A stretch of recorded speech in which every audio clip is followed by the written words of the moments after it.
it's communication is the bottom line of not only healthy relationships, but how you actually grow and evolve within one.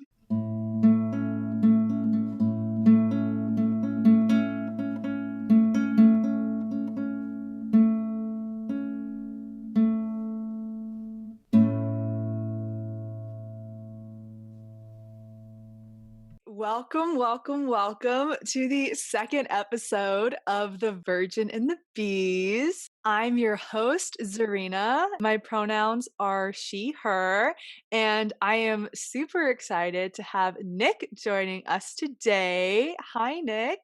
Hello, I'm Nick Kludjian. My pronouns are she and her, and I'm super excited to be here with you. Thank you for having me.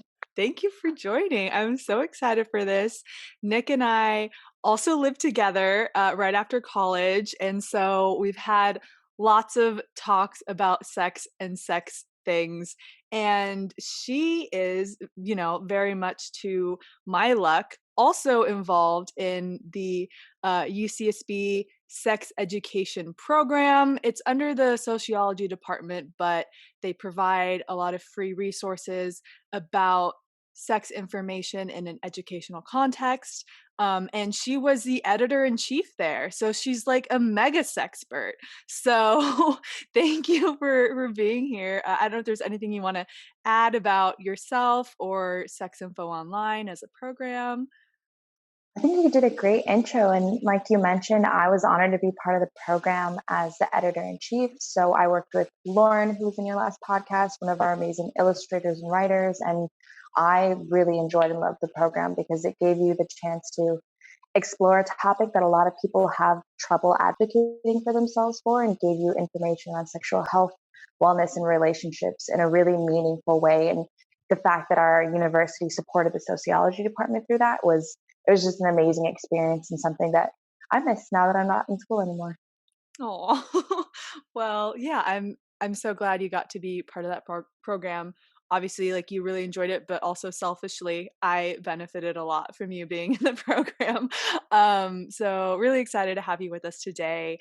And today we are talking about consent.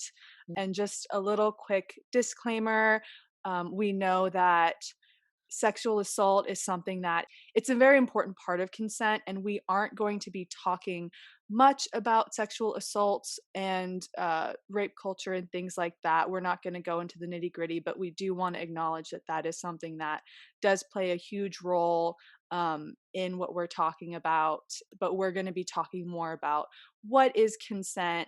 How do you give or get proper consent to make sure that these bad things don't happen?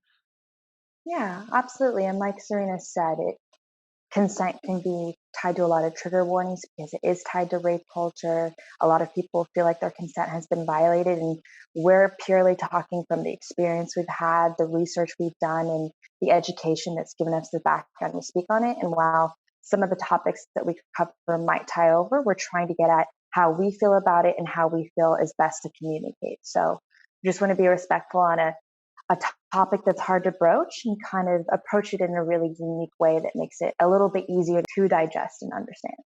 Yeah, definitely. Very, very well said. Thank you. So yeah, obviously it's very important to us. We don't want to trigger anyone, but we also do just want to just have that little disclaimer. But with that said, we're talking about what is consent. So I found this really cool study by Planned Parenthood, and in there they define consent as affirmative, conscious, and voluntary agreement to engage in sexual activity. And I Mhm. thought that was a pretty nice definition. It has to be affirmative, very like kind of enthusiastic, yes, kind of Yeah. thing, conscious, obviously making a conscious decision, and voluntary. It's not something that is, there's any sort of pressure involved. So I really like that definition. But Nick, I'd love to hear what your definition of consent is, or what your thoughts are on that. I think that's an amazing definition. And I saw a quote the other day that kind of touched on the last part of the definition you provided. And it said something along the lines of consent as a yes is only meaningful in that capacity if no is also a comfortable answer. Consent is a two-way street, and you have to be able to give your answer with the comfort and safety that that is actually how you advocate for yourself. And I think, you know, we were talking a little bit about consent before, and it means so many different things to so many different people. So I think that's a wonderful kind of broad, definition to it. And from there, I think everyone can kind of decide what it means to them in each circumstance and kind of go from there. Yeah, definitely. And I love what you just said at the end there about in each circumstance, like Yeah, consent is an ongoing thing, yes, and I know that absolutely. you've definitely talked to me about that. And so so what's kind of your thoughts? I think even in university settings where consent is a really pertinent topic and something that people want to understand and become educated on, it's almost sometimes oversimplified as a yes or a no versus consent for me goes hand in hand is it's active communication, and you might step into a setting whether it's with a long-term partner or someone who you're just interested in getting to know, and actively advocating for yourself and feeling comfortable to say one thing in the beginning and then understand your circumstances and continue to have a conversation about what works for you. It's a lot easier said than done, to be fair, but I think that's what really healthy consent looks like. Yeah, definitely. I love that term healthy consent. Obviously there's unhealthy consent happening as well. But Yeah. And yeah, it yeah. doesn't always lead to dire circumstance, but even in a situation where you're happy to be in, sometimes it's really hard to define, like, how do I convey to this person or to these people, like, what works for me?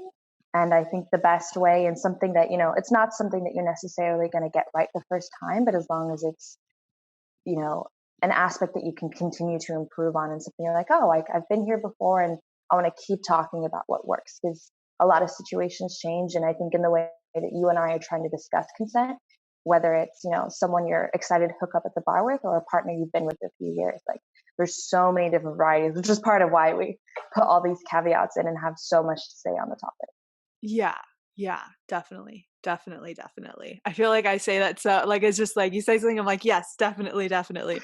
Uh, but if you don't mind sharing, you don't have to if you don't feel comfortable, but what are some examples of what ongoing consent looks like in your life right now? Yeah, it's a great question, and I'm happy to share. I think Mm. for me, it's in a surprising way, it's changed almost just within the last year. I've had the opportunity to go on a lot of fun dates and have experiences with different people, and I have a This was lovely all long-term pre-pandemic, partner. by the way. Oh Just yeah, all pre-pandemic, Yeah. most indubitably. Thank you, 2019. 2020 obviously took a step back, and was lucky enough to meet a long-term partner right before lockdown. And I realized this was the first person who asked me almost every day, hey, do you want to sleep together today? Or does this work for you? Or who was actively interested in where I was emotionally and mentally. And I looked back at the partners and some, again, lovely people, but this was the first person who made me confident in advocating for myself.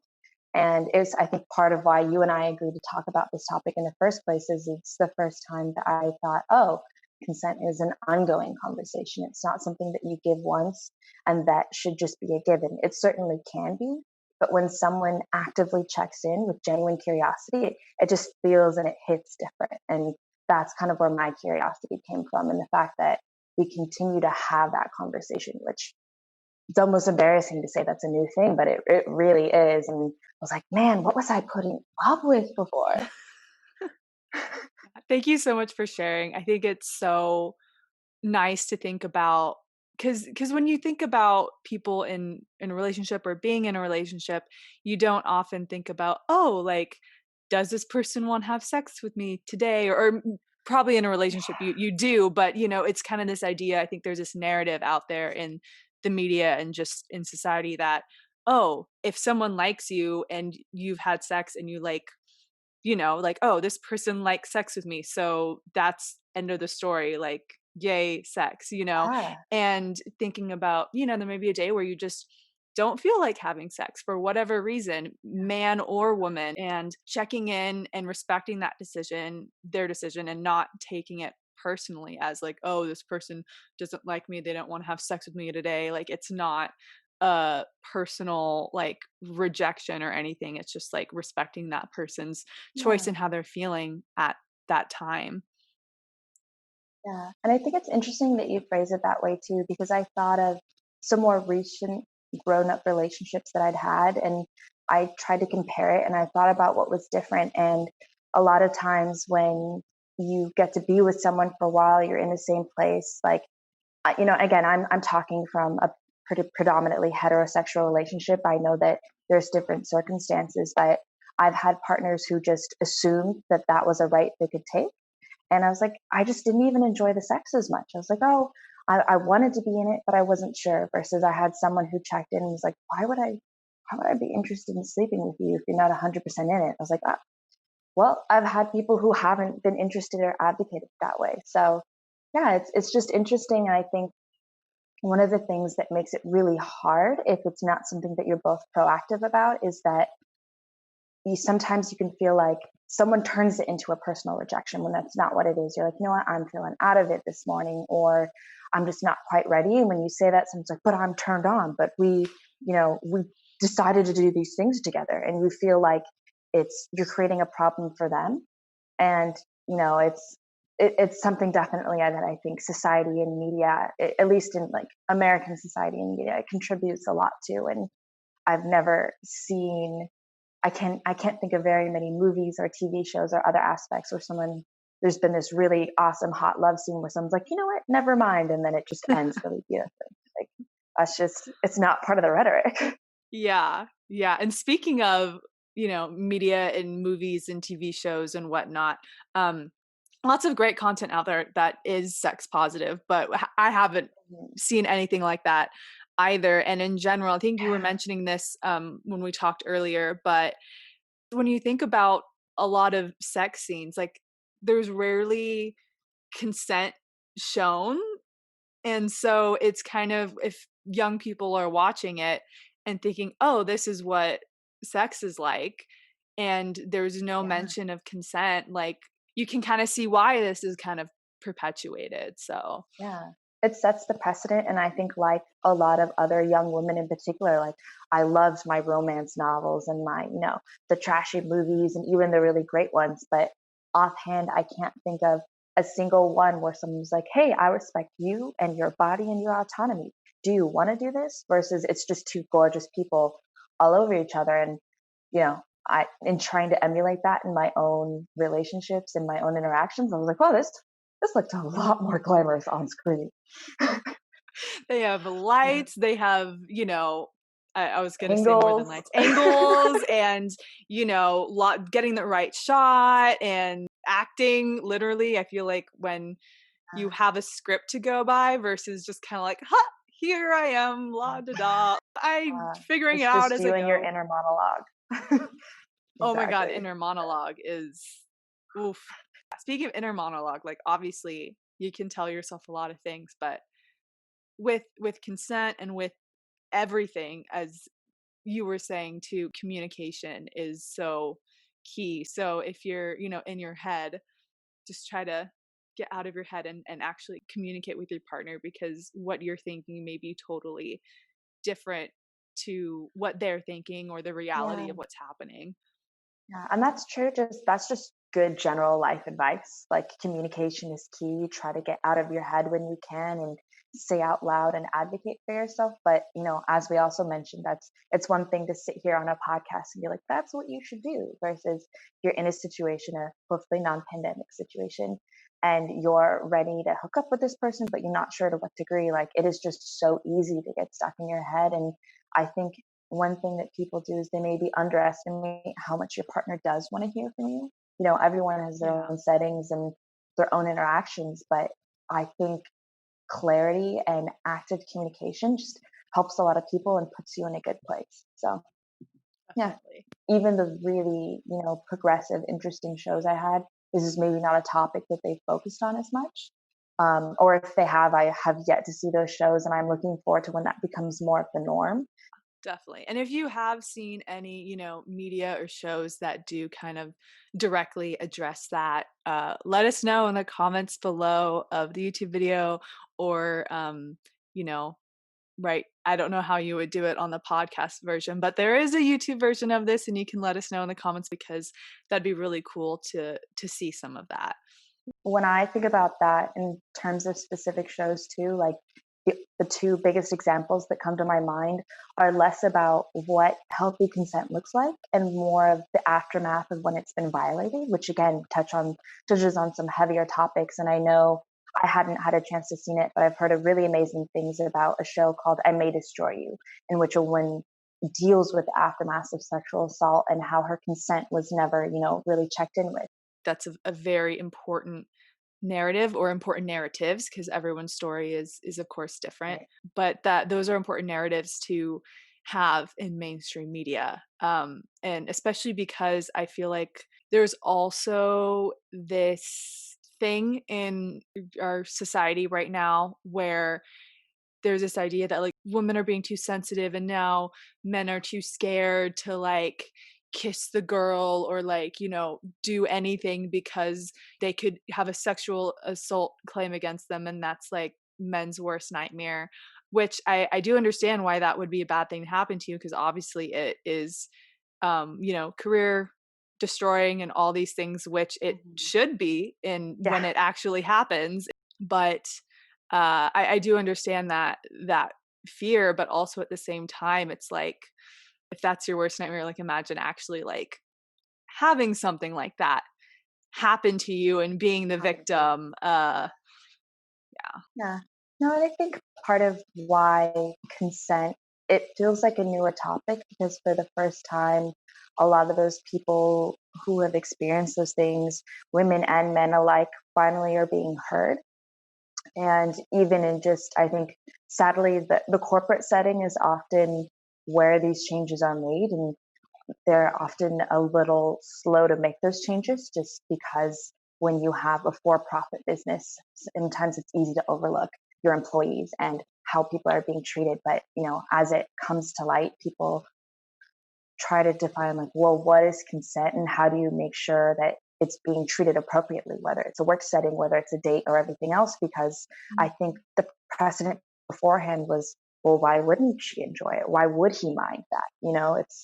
It can get a little bit tricky. And I think that you had mentioned to me the other day a study that talked about different kinds of consent. And as someone who felt like she had such a deep background on it, I still was like, oh my gosh, that's amazing information. Like, I wonder if you might want to share that just because I feel like that touches on a huge part of consent and how it can be such a broad topic and unique to so many different people. Yeah, definitely. It was that Planned Parenthood study. It was looking at what people think consent means. And so this is like what people strongly agreed. The percentage of people who strongly agreed that these things meant consent. So taking off their own clothes. So 35% of people, this is both men and women in the study, 35% of people strongly agreed that someone taking off their own clothes indicated consent. And then 37% of people strongly agreed that getting a condom meant consent. 24% thought that nodding in agreement, they strongly agreed that that was consent. And 22% of people strongly agreed that engaging in foreplay was consent. And then around 12 to 13% strongly disagreed that those behaviors meant consent and everyone else was somewhere in between not having a strong opinion on it, either just agree, disagree, neutral. And so I thought that was pretty interesting to look at those behaviors, and there were higher percentages of people strongly agreeing than strongly disagreeing. And this was in I think 2015 or somewhere around there. So maybe since the Me Too movement and everything has happened since then, maybe those numbers are better now, but I'm not sure because unfortunately the study is a little before that time. But it's still, that was only 5 years ago, and this is in the U.S. where, of course, I think those statistics would be different depending on the country. But yeah, I thought that was really interesting. Yeah, I think it's fascinating too because like, as you read that study off to me, as I'm sure a lot of other people will, you go, what would my opinion be on that? And you can think about maybe the first date you've ever been on where you're ready to be romantic with someone, or the most recent partner you had. And what makes the whole topic, I think, really tricky is that it is circumstantial. There are some times when it's pretty clear that I've engaged my partner and that that's the kind of physical affection that I'm looking for, versus those other points where I might be into it physically, but my brain has been, oh my God, no, I need to study for this test. Or I just like, I'm having an off day. And what looks like consent yesterday is just not the same today. So I think one of the things that you and I had mentioned that we wanted to explore a little bit here is like, what can healthy consent look like and what can you do to advocate for yourself a little bit more? And again, with the caveat of everyone's different, everyone's unique, and it's really easy to preach about this. It's a little bit harder to practice, but I think in the end, kind of practice makes perfect. And the more that you learn to communicate about how you feel in situations where you feel safe, like that's when, like, I think hand in hand confidence is sexy. And when you can communicate exactly what works for you, like that can be pretty hot too.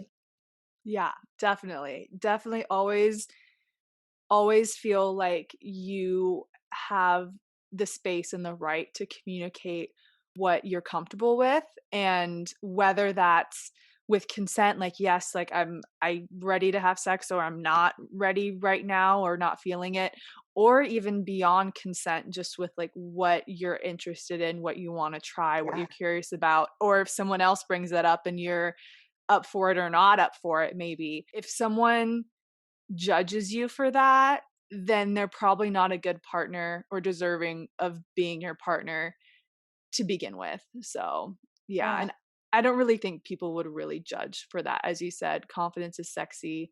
There's nothing wrong Yeah. with a little communication. Yeah. And I think too, it's hard to Mhm. judge where like if you're maybe someone who's listening to this and you're like, wow, I've been in this relationship for a long time, I haven't had a chance to do this, even just framing the conversation for your partner and say like, hey, like I want to talk about what works for me. And you don't need to slap them in the face with like, you're violating my consent. Say like, hey, yes, this is where I feel most turned on, this is what I'm interested in, and maybe there's a better way for me to communicate with you in moments when I'm not interested in. And I think that again ties consistently back to the theme of it's communication is the bottom line of not only healthy relationships, but how you actually grow and evolve within one. And if you find that you can't be doing that, that can often be a red flag. And, everyone gets to decide their own pace and like what they want and need in a relationship, whether it's, platonic, romantic, long term, short term, but science believes, and so do a lot of people with great experience that's really what ends up helping you out most. Yeah.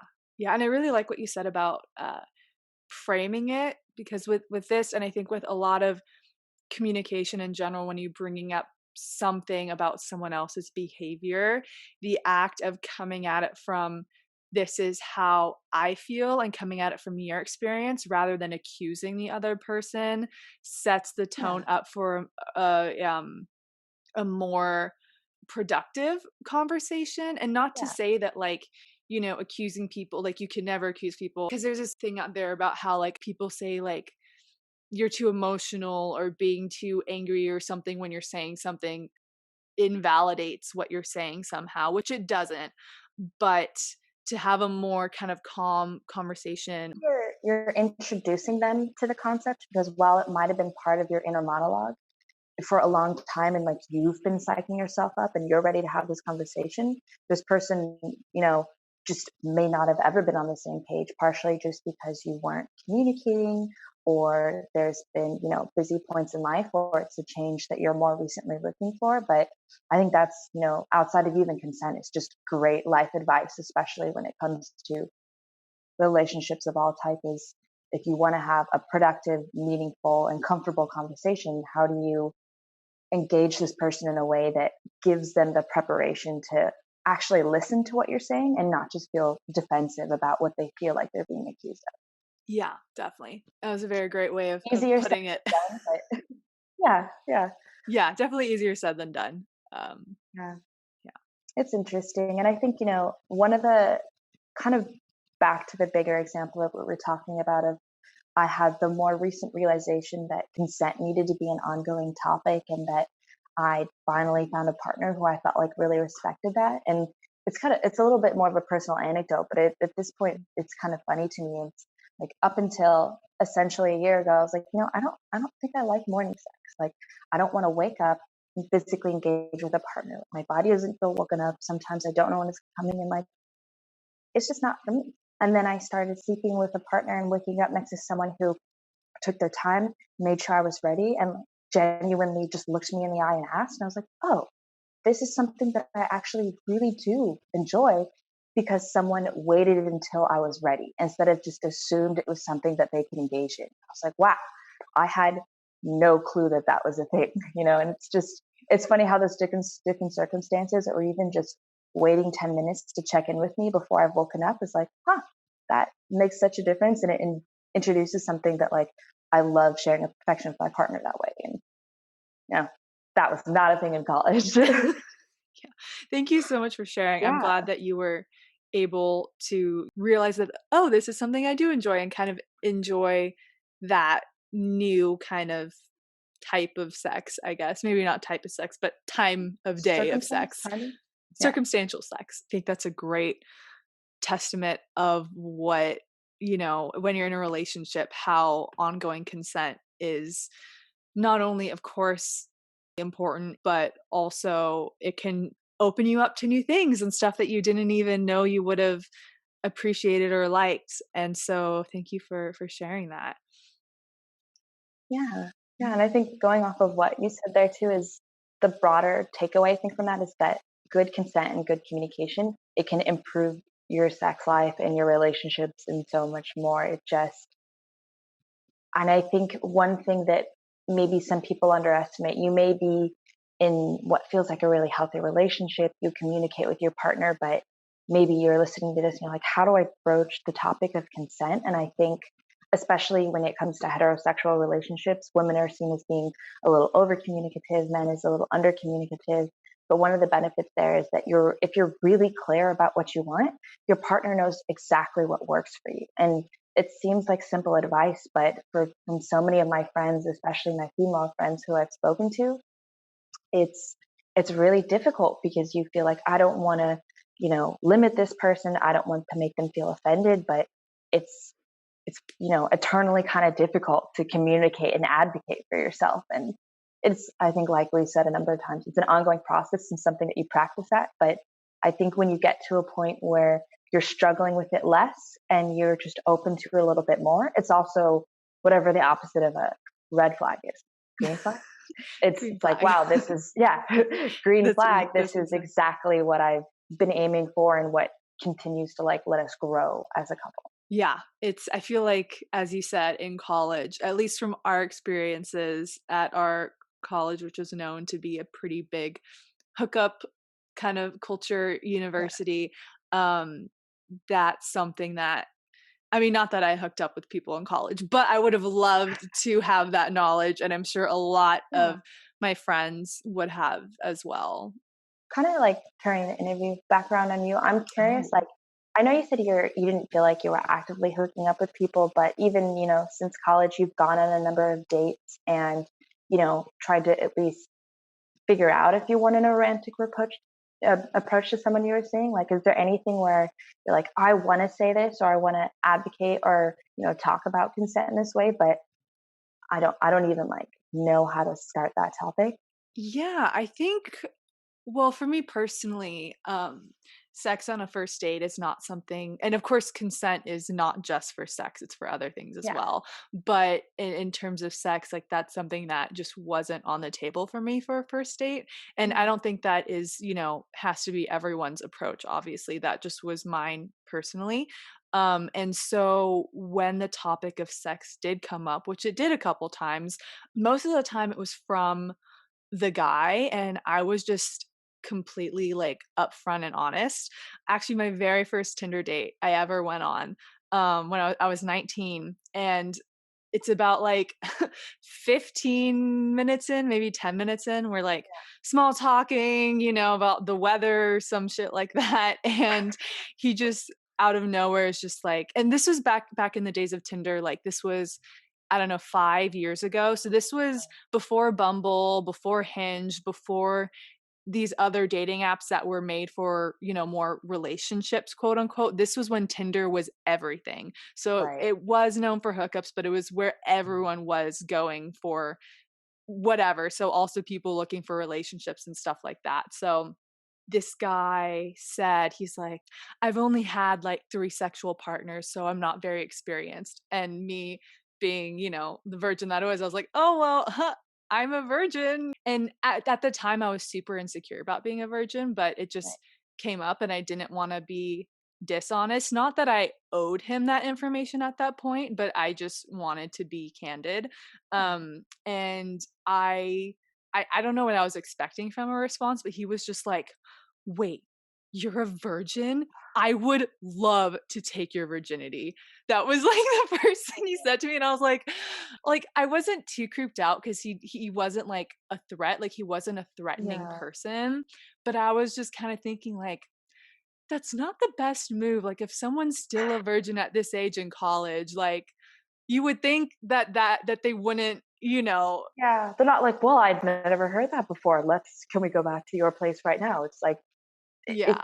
indicates in some level or another that this person is being very choosy and very protective of how they share that very intimate experience. And someone's like, you're a rarity. It's like, that's not the feedback I was looking for, but thank you. Yeah. Yeah, it was not what I was expecting. Anyway, so that was an example. A better example was actually, super recently, well, not super recently, but, like, a couple months ago, I went on, COVID like, a recently. yeah, COVID recently, but when COVID was better in my area. Right now it's pretty bad. But I went on a socially distant mass date with a guy. We're having a super open conversation and Yeah. something came up naturally about sex and I told him, "Well, I'm, still a virgin and da da da." And he was super respectful. He did ask a couple questions, but it wasn't like, "You must answer these." It was just like, just out of curiosity, like you don't have to respond. He was just interested in like my reasoning, my approach, like, and just learning about it, and just was very respectful about it. And we just had a very open conversation. And so that I think nothing ended up happening Yeah. from that, but it was really nice and refreshing. And I think with a partner, like having that open communication is something that I would want, and so Right. establishing it early on is like pretty good. And so yeah, I'm trying to think about your original question. I think it's like how I've approached, Yeah. I consent, think and that's so yeah. yeah. I was just gonna say, I feel like those are two like great examples of not necessarily two extremes, but two very different circumstances you can find yourself in. And I think, as we've mentioned too many times at this point, consent is communication. And when you're communicating with someone who's like, oh my gosh, like this is something crazy, let me insert myself into this conversation unnecessarily, versus like, hey, I want to know more about you and why you made this choice for yourself. Even just having a conversation about consent and what you're willing to do and those specific examples, like those are two awesome ways to kind of look at it. Yeah, definitely. I'm I don't wanna say I'm, like, grateful for that first experience, but, like, I'm grateful to have that, like, Yeah. wide range. I look back at, the fun dating experiences I had, and even some where I step away, I was like, well, I'm never doing that again. I don't regret it, but I've learned from this circumstance and I'm moving forward with a little more wisdom. And Yeah. I think even the really awkward moments you can at least step away with that. Yeah, definitely, yeah, it's like, you had this experience, and that's that, and I've learned and growed? Road. That growed, growed. I'm like, "Is that the proper past tense verb for that?" I think it is, it doesn't sound right, though. The Um English major is like, hmm. Yeah, exactly. There was this guy that, I liked and we were kinda, like, flirty, and at one point, we were at a party, and he just said he was like, "I don't know where I can touch you." And I was like, "You can touch me wherever you want." And he just and then he, like, didn't, because we weren't actually, like, I don't know, it was, like, a weird thing where, it's, like, this friendship flirtationship thing. Yeah. Like, we're friends, but we weren't, like, crossing that There's line some yet, and so he blurry didn't. lines. Yeah. Yeah, yeah, so he didn't end up actually touching me anywhere, and it was just complicated, but, like, the fact that he had, like, said that, It's I pretty was like, cool. "Oh, that's Yeah. cool," like, Versus someone who's like, I'm gonna go for it and see what happens, which I feel, just from my personal experience, has definitely been the norm. I can think of a handful of times where someone's like, I don't know what works for you. Like, oh, well, let me figure it out too. Yeah. Like, I've been at, pre-pandemic, clubs where I just, like, if I walk to the bathroom alone, I get at least a couple hands just, like, grabbing at my vagina, vulva. I don't wanna say pussy because grab pussy just has a whole different other meaning now. But yeah, it's just, like, the fact that someone's like, "Oh, like, I don't know where I can touch you," like, just asking Yeah. versus these random people that you don't even know and you don't even see their faces because 'cause you're in a crowd, just, like, touching you Yeah. somewhere that's very, like, intimate, it's just kind of Yeah. 2 very different sides of a spectrum there. And it's crazy because I was with you at some of those clubs, kind of during school time and after, and I think this maybe touches on, I think, hookup culture and consent in a lot of ways, but there are a lot of places where people just almost felt like entitled to grab me, and I didn't. I understood the culture enough that I wasn't super angry, but you and I would go there and we would like actively protect each other. There was one time in particular, you, me, and another friend of yours were at a club and someone was being real creepy about one of your friends, and you and I had to like tag team to keep this very awkward, uninvited person away. Like we turned into like little mini dressed out bodyguards, which it shouldn't happen. Woo! Power Yeah. bodyguards. I think of, You know, like, Powerpuff Girls, oh like yeah, that would have been a lot cooler than what we dealt with. It's interesting too, and this goes more to like you and I have talked about consent in relationships. I think a lot of it has been in pretty heterosexual terms, just because that is kind of where the general stats and understanding lie, and I think a lot of our experiences lie there too. But I thought it was interesting. There was a time in college when I had the chance to go out and party with one of my friends. One of her coworkers was there. The coworker got entirely too drunk, was uncomfortably, wasted. And I always turn into the mom in that situation. So, I propped this girl up. I helped to take care of her. And she was hitting on me during that time. And I was like, it's one thing to help a girl, help a stranger out, but when she, like she grabbed at my chest and other things like that, and it was ridiculous. And yet I stepped away from it, and I didn't feel anywhere near as traumatized as some of the random people who I felt a little affronted by in a club. And I kind of questioned, I was like, why is it that I wasn't as bothered when a female kind of did that to me versus a male? And, I don't know what it says about broader culture, but it's just interesting where people's level of comfort lies and what you expect to happen and kind of how you conceptualize it after. It's something I haven't entirely figured out, and I don't know where I was trying to end with that, but it's just one more layer of a very convoluted personal topic for a lot of people. Yeah. Yeah, thank you for bringing that up and sharing that experience. I think also it's interesting because, as you said, the difference between male and female, and also this was someone who you were helping who, like, wasn't in a very conscious, Yeah. good state, you know what I mean? And so there's kind of a lot of layers to it. One of the things that made me dwell on this topic past, just past the moment it happened is I shared that story with one of the last people I was dating.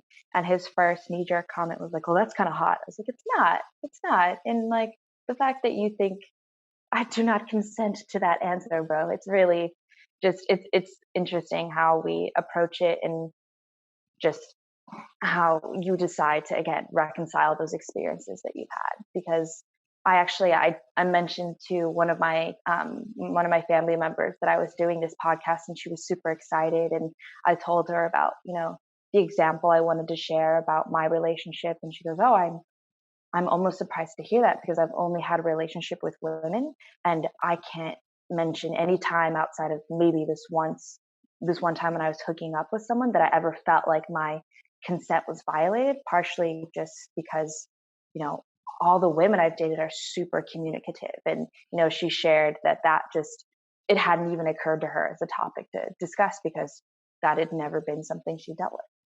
Yeah. Yeah. So interesting how, Yeah. different as we said earlier, like different countries have different approaches, different um cultures within different sexualities.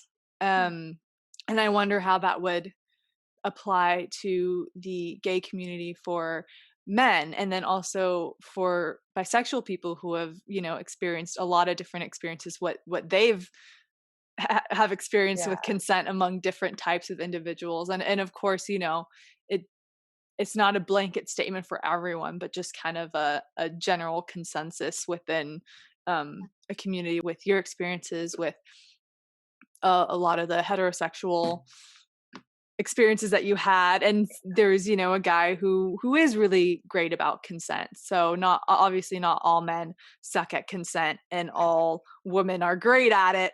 Yeah.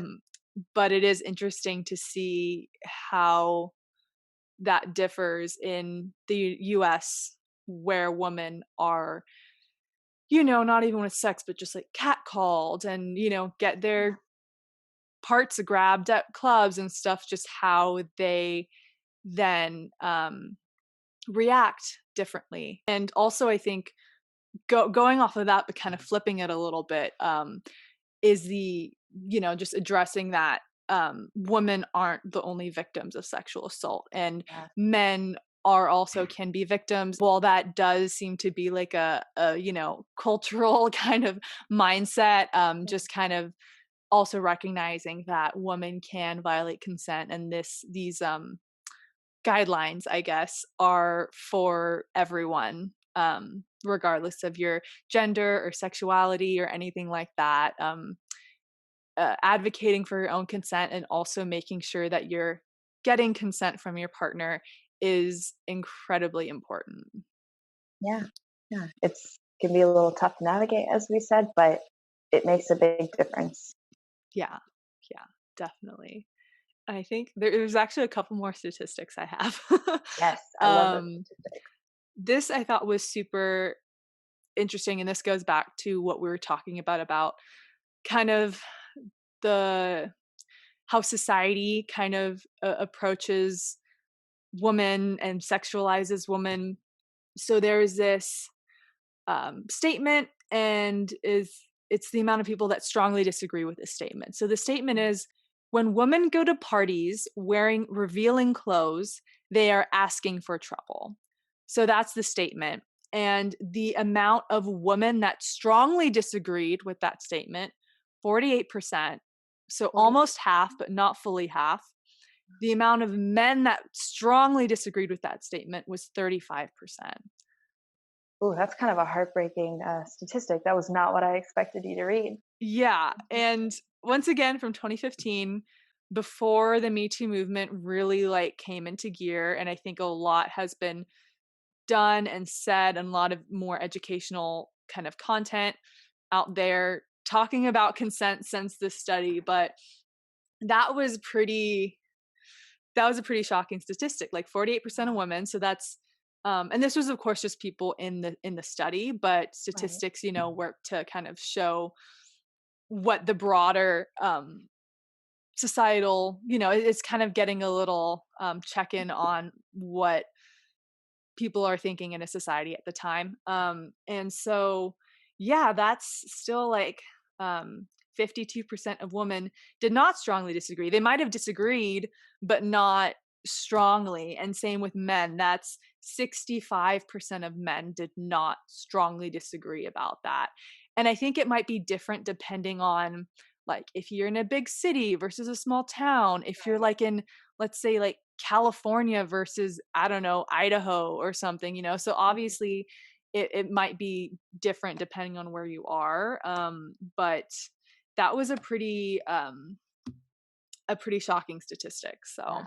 So it's pretty jarring information. And actually, It makes me think of, I was scrolling through social media the other day, and there was a comedy bit by BBC Comedy, and there's a bunch of female baristas behind the bar. A number of men come up to order drinks, and as they're ordering, one pulls out a newspaper clipping, and on the front is a woman scantily dressed, and it says she was asking for it, and they all just kind of nod and mumble in agreement. And then it pans to the baristas behind the bar. They're like, "What if what you wore was always asking for it?" And then in the first example, one woman just puts on a suit, walks into a random conference room, and she goes like, "Thank you for the promotion." And everyone's like, "She doesn't work here." She's like, "But the suit, I'm asking for it."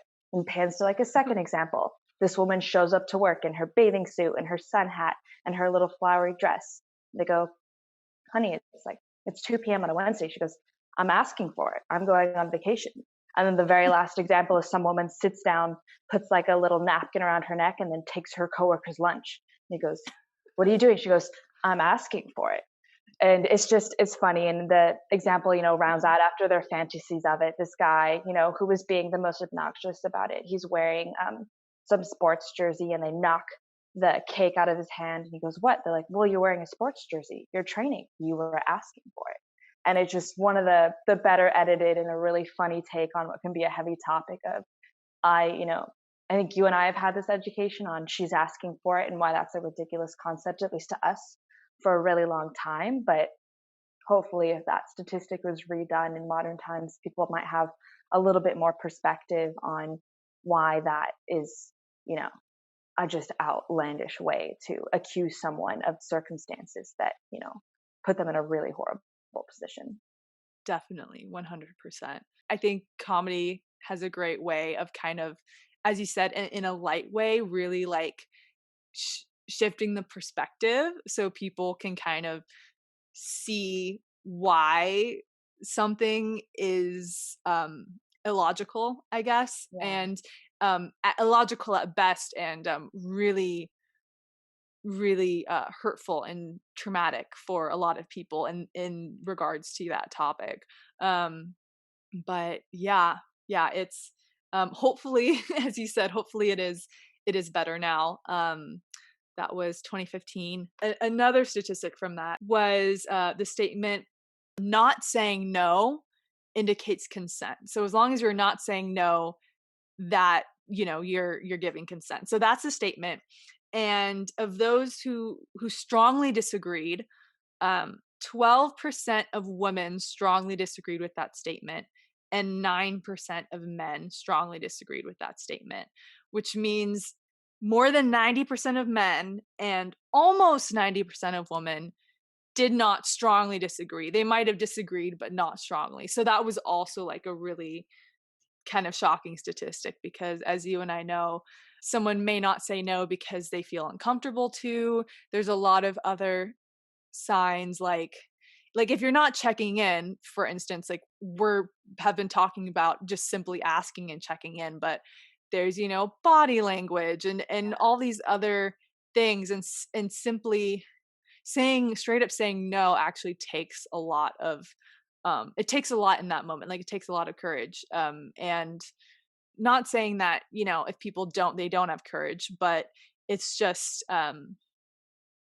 yeah, I don't know, I'm kind of rambling, but But, I think along that lines too is it connects to what I had brought up in the very beginning of consent as a yes or no spectrum only makes sense if no is also a safe and acceptable answer, because a lot of the consent we talk about is in the first time you're checking in with someone new you may know, but it also applies to relationships, and like a lot of the issues around that is that like yes and no as a dichotomy only really matters if no is in 100% acceptable. And you know like you said, there's body language, there's just the environment that you're in, and there's so many things that can indicate a no. And it's it's kind of like the wild west out there, and the fact that that statistic, even in 2015, again, like it's a scary information, and hopefully something that's continued to evolve as the Me Too movement has moved along and kind of created better recognition and understanding for people. yeah, definitely. Definitely, definitely. And yeah, is there, I think we kind of went over everything that we had wanted to, but is there any kind of lasting statement you wanna make or any other points that you wanted to touch on that we haven't yet? No, I think it was, first of all, an awesome conversation. So thank you for including me in it. And I feel like I tried to summarize myself a number of times through the end in the beginning, but consent is an ongoing conversation. It's something that goes hand in hand with healthy communication.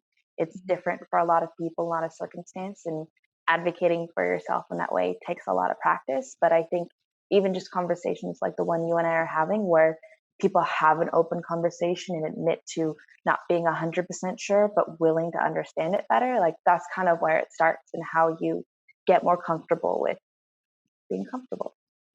And I love what you just said about, it may be something that you're not 100% clear on, or you may not know all the answers, but just being open and understanding, like, I think that is the most important first step with consent and with a lot of things when it comes to sex and life in general. So, Mhm.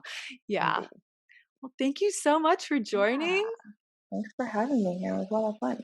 Yeah. Normally I would like have people share their social media or where people can find them. I don't know if that's something like if you want to share anything or if I should just leave it as like Nick is elusive. She can't be found anywhere. Like Yeah. I don't know what you I think want. the follow would be like, um, I just, if you have questions and you feel like some of what we went over wasn't answered, checking in with UCSB's Sex Info Online is a really great place, because outside of a lot of really informative articles that they have, you can also ask direct questions that people will put a lot of thought and effort into answering. So it's one more place to get a lot of awesome information in a site that, I made a big difference in my life and my understanding of my own happiness, health, sexuality too. Yeah, that's great. I'll put that in then. Yeah, all right. Thank you so much. And yeah, all right. Consent. Hell yeah. Consent is sexy. It is indeed. All right. Thank you again for joining us.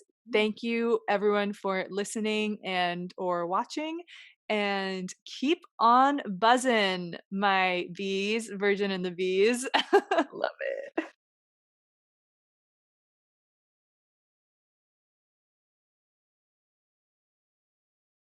And there's a number of women who like go up to these male baristas to order their coffee, and these guys look at it and they're like, "Oh, there's this news article about how this woman, like, she was asking for it and that's why she got assaulted." And all of the, actually, like, I mixed up the genders on the example, so I'm gonna talk that over. Oh, that mug is so cute.